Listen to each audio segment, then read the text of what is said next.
इन दिनों चर्चा में दिल्ली विधानसभा चुनाव है। चुनाव को लेकर बीजेपी आप से साथ सभी राजनीतिक पार्टियां ने कमर कस ली है। ऐसे में कांग्रेस कैसे पीछे रहती। एक तरफ जहां आप कांग्रेस में घमासान मचा हुआ है, यानी कि जुबानी वार मचा हुआ है, तो इसी बीच चुनावी मैदान में कांग्रेस फतह को लेकर बड़े प्लान तैयार कर चुकी है।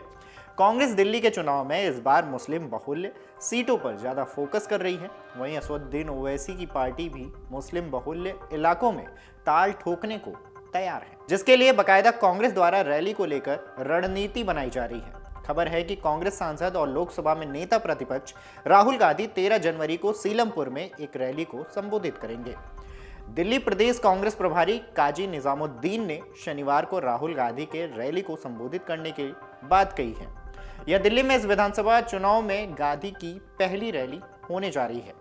ऐसे में जिस चुनावी मैदान से राहुल गांधी लोगों को साधने को लेकर प्लान तैयार कर रहे हैं, वो सीट क्यों खास है, क्या समीकरण है और कांग्रेस मुस्लिम मतदाताओं से कैसे साधेगी, चलिए विस्तार से बताते हैं।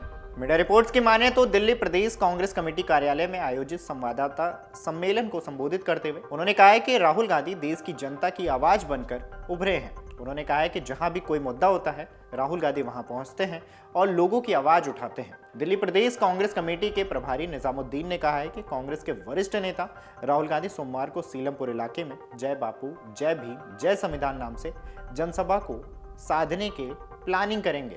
इसमें बड़ी संख्या में लोग कांग्रेस पार्टी के कार्यकर्ता और नेता भी भाग लेंगे। उन्होंने कहा है कि कांग्रेस की सफल दिल्ली न्याय यात्रा के बाद पार्टी दिल्ली में मजबूत स्थिति में है।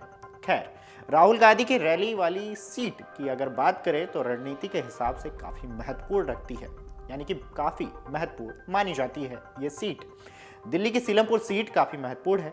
राहुल गांधी की रैली के लिए जगह का चयन रणनीति के तहत किया गया है, ताकि आम आदमी पार्टी को यह साफ संदेश दिया जा सके कि कांग्रेस हार मानने को तैयार नहीं है और वह एक गंभीर दावेदार है। बहरहाल, सीलमपुर विधानसभा का नाम सीलमपुर गांव के नाम पर रखा गया है। सीलमपुर गांव शहादरा जिले में आता है। दिल्ली का सीलमपुर हरियाणा से गुजरने वाली जीटी रोड से कनेक्टेड है।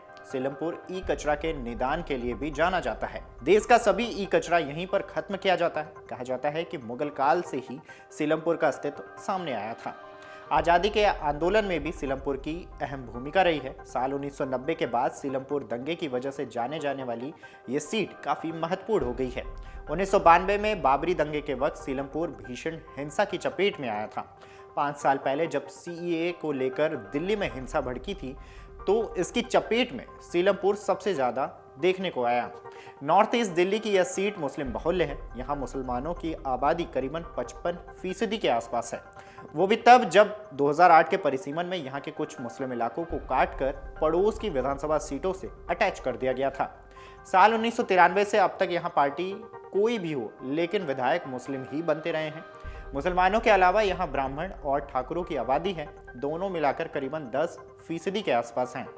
हाल ही में इसी सीलमपुर विधानसभा सीट से 5 बार के विधायक रहे मतीन अहमद ने अपने बेटे चौधरी जुबैर अहमद को आम आदमी पार्टी में शामिल होने के बाद कांग्रेस छोड़ दिया था। उत्तर पूर्वी दिल्ली के दिग्गज नेता मतीन 2 दशक से भी अधिक समय से कांग्रेस से जुड़े हुए हैं। खैर, सीलमपुर में राहुल गांधी की रैली प्रतिद्वंदियों के लिए एक साफ संदेश है कि राष्ट्रीय गठबंधनों के बावजूद पार्टी अपने अस्तित्व की लड़ाई लड़ने और अपनी खोई जमीन वापस पाने के लिए तैयार है। ये पार्टी छोड़कर जाने वाले दल बदलुओं के हिसाब से बराबर करने की कोशिश भी है। यह अपने मूल मतदाता बैंक यानी कि अल्पसंख्यक मतदाताओं को वापस पाने की जद्दोजहद को उजागर करता है, जिन्हें सीलमपुर, बल्लीमारन, चांदनी चौक, मुस्तफाबाद, ओखला, त्रिलोकपुरी, जंगपुरा और मटिया महल सहित लगभग 22 निर्वाचन क्षेत्रों में महत्वपूर्ण माना जाता है। बता दें कि राष्ट्रीय राजधानी की आबादी में मुस्लिम मतदाता लगभग 12% के आसपास हैं और आपने दलित वोट बैंक के साथ साथ उन पर भी काफी भरोसा किया है। दिल्ली के मतदाताओं में दलितों की हिस्सेदारी लगभग 17% है और 2013 से यह काफी हद तक आपकी ओर स्थानांतरित हो गया है। कांग्रेस ने भी पलटवार किया है। कांग्रेस के नेता आपकी आलोचना करने में कोई कसर नहीं छोड़ रहे, चाहे वह संदीप दीक्षित हो या अलका लांबा, वे अरविंद केजरीवाल और मुख्यमंत्री आतिशी मार्लेना जैसे आपके राजनीतिक दिग्गजों पर निशाना साध रहे हैं। बहरहाल, कांग्रेस नेता निजामुद्दीन ने कहा है कि राष्ट्रीय राजधानी में सभी वर्गों के लोगों के साथ राहुल गांधी के निरंतर संपर्क और प्रदेश कांग्रेस प्रमुख देवेंद्र यादव की महीनों भर कि बेहद सफल दिल्ली न्याय यात्रा के बाद पार्टी दिल्ली में मजबूत स्थिति में है। कन्याकुमारी से श्रीनगर तक भारत जोड़ो यात्रा के दौरान राहुल गांधी ने सभी वर्गों के लोगों से बातचीत की थी, जिससे उनके आम लोगों के दैनिक जीवन के संघर्षों, कष्टों और परेशानियों के बारे में गहरी जानकारी मिली थी। अब कांग्रेस और आप की तरफ से इस सीट पर मुस्लिम उम्मीदवार उतारे जाने के बाद ये सवाल उठ रहा है कि क्या इस बार सीलमपुर का समीकरण बदलेगा।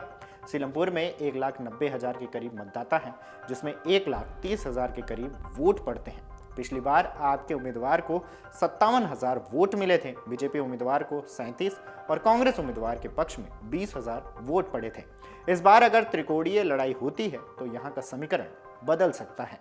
अमर उजाला जीवांजलि के सारथी की मदद लें और महाकुंभ में स्नान जरूर करें।